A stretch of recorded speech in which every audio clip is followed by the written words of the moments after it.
পুলিশের মদতে অবৈধ দেহ ব্যবসা এবং মদ্যপানের আসর একাধিকবার বলেও কোনো কাজ হয়নি। অবশেষে দেহ ব্যবসা এবং মদ্যপানের ঠেক ভেঙে দিল এলাকার মহিলারা। ঘটনাটি নদিয়ার শান্তিপুর থানার কন্দখোলা বাইপাসের। স্থানীয় সূত্রের খবর, শান্তিপুর থানার কন্দখোলা বাইপাস অর্থাৎ 12 নম্বর জাতীয় সড়কে পেট্রোল পাম্প সংলগ্ন কয়েকটি রাস্তার পাশে ঝুপড়ির দোকানে রয়েছে। তৃণমূল সরকার থাকাকালীন সেই ঝুপড়িগুলোতে বছরের পর বছর অবৈধভাবে দেহ ব্যবসা চলত। শুধু তাই নয়, চলত বেআইনিভাবে মদ্যপানের আসর। মহিলাদের অভিযোগ, পুলিশ মাসে টাকা নিয়ে তাদের এই ব্যবসায় প্রশ্রয় দিত। এবার সরকার বদলের পর তারা নিরুপায় হয়ে সেই অবৈধিক ভাঙচুর করলো। স্থানীয় মহিলাদের দাবি, দীর্ঘদিন ধরে গ্রামের পাশে এই ধরনের অবৈধ দেহ ব্যবসা এবং মদ্যপানের আসর চলার কারণে গ্রামের পুরুষরা দিনের পর দিন খারাপ অভ্যাসে পরিণত হচ্ছিল।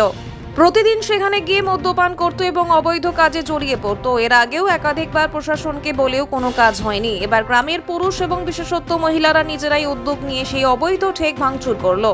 খবর পেয়ে ঘটনাস্থলে পৌঁছয় শান্তিপুর থানার পুলিশ। পুলিশের সামনেই ক্ষোভ উগরে দেয় তারা।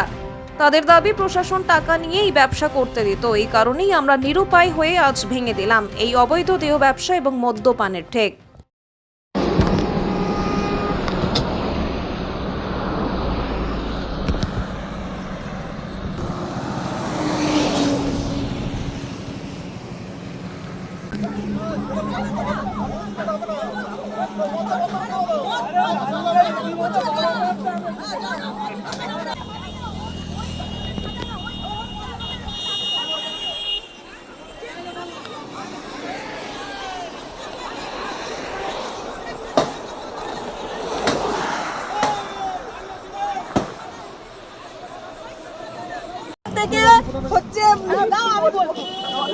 আরে বলো না। এখানে যে বাইপাসে দীর্ঘদিন ধরে একটা মহিলা ব্যবসা চলে, প্লাস এখানে মদ বিক্রি হয়। এতে আমাদের পুরো কন্দখোলা পরিবেশ, আশেপাশে গ্রাম, প্রত্যেকের অবজেকশন। এই অবজেকশন আমরা রাখবো না। এতদিন তৃণমূল সরকার এদের মদত দিয়ে ব্যবসাটা চালিয়েছে।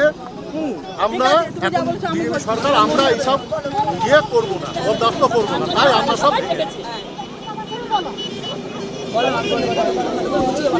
আচ্ছা আমি বলছি এরকম, এখানে বাইপাসের চা বিস্কুটের নাম করে সব অবৈধ মানে ব্যবসা চলে।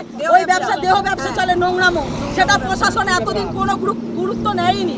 আমরা এইগুলো পাড়া সবাই একত্রে হয়ে মিলেছি, আমরা এগুলোকে রাখবো না, ভেঙে দেবো। আমাদের পরিবেশ নষ্ট হচ্ছে। বারবার বলতে আসলে বলে পুলিশকে পয়সা দিয়ে আমরা মাসে 4000 টাকা করে। কিসের জন্য আমরা এগুলো শুনবো? আমরা আর শুনবো না। আমরা অনেক সহ্য করেছি। আমরা অবৈধ জিনিস আমরা মানবো না, আর মানছিও না। আগামী দিনে এগুলো হচ্ছে দেহ ব্যবসা, এগুলো সব আমরা হচ্ছে আউট করতে চাই। আমরা এলাকা থেকে আমরা এইসব ঝুপড়ির নামে এগুলো করে।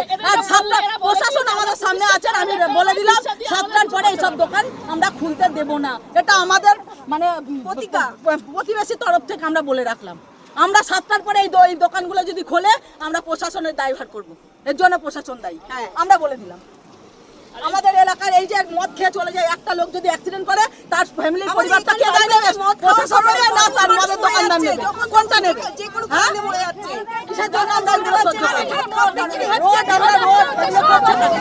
আমরা মানছি না।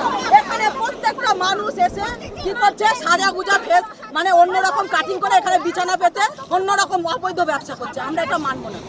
এতদিন সহ্য করেছি, প্রশাসনকে অনেকবার বলা হয়েছে।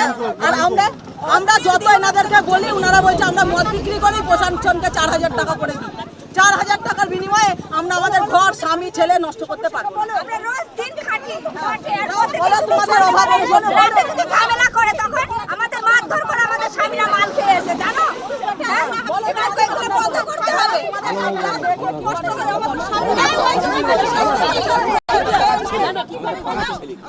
আমরা কাজ করি, মাঠে করি। আমরা যে সারাদিন মাঠে কাজ করি, আমাদের কষ্ট হয়। ঘরে বাজার করে না মদের জন্য, বাজার করে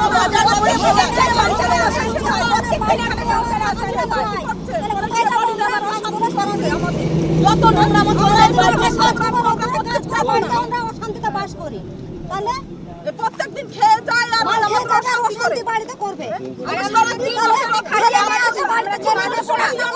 মাঠে খাটবো, আবার বাড়িতে এসে মার খাই,